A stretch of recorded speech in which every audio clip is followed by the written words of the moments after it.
Radio Libre Fakoli, Info Brève, Ja Tamba.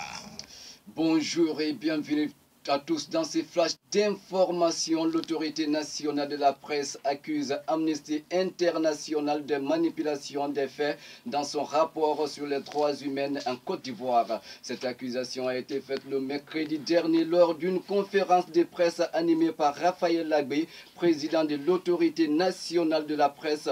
Raphaël Lagbé appuie son argument sur le fait que, quoiqu'incriminant l'ANP, l'Amnesty International n'a point approché l'ANP pour avoir sa version avant d'écrire dans son rapport que concernant l'ANP que le mode de désignation de ses membres, de même que son organisation et son fonctionnement ne garantissent pas son indépendance et que par ailleurs l'ANP aurait à maintes reprises sanctionné les journaux proches de l'opposition.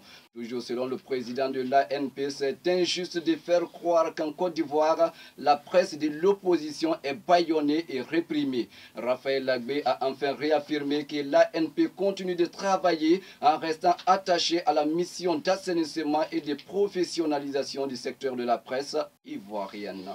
Mamadou Bamba, président du conseil d'administration du conseil du coton Anacad, a procédé au lancement de la campagne 2019 de la commercialisation de la noix de Kazou. Lors du lancement qui a eu lieu ce mercredi à Abidjan, Mamadou Bamba a indiqué que le prix du bord champ plancher est fixé à 375 francs le kilogramme, bien séché et bien trié, et 400 francs le kilogramme pour les magasins intérieurs. Toujours selon le président du conseil d'administration du conseil coton Anacad, la campagne 2019 doit permettre de tirer les leçons de la dernière campagne afin de consolider les acquis de la réforme en mettant l'accent sur l'amélioration de la qualité marchande, le renforcement des mesures incitatives pour l'augmentation du taux de transformation locale.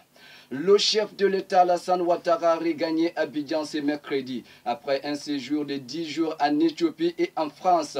En Éthiopie, le président a pris part au 32e sommet ordinaire de la conférence des chefs d'État et de gouvernement qui a eu lieu les 10 et 11 février dernier. Ce 32e sommet placé sous le thème l'année des réfugiés, des rapatriés et des personnes déplacées internes a été sanctionné par la désignation du président égyptien Abdel Fattah al-Sisi comme nouveau président de la conférence des chefs d'État et de gouvernement en remplacement avec son homologue Paul Kagame. En France, reçu en audience par son homologue français Emmanuel Macron, le chef de l'État ivoirien a souhaité que cesse le faux débat sur le franc CFA, car, dit-il, le franc CFA est une monnaie solide, bien gérée et bien appréciée. C'est tout pour ces flashs d'information. Merci de rester connecté sur la radio libre Fakoli.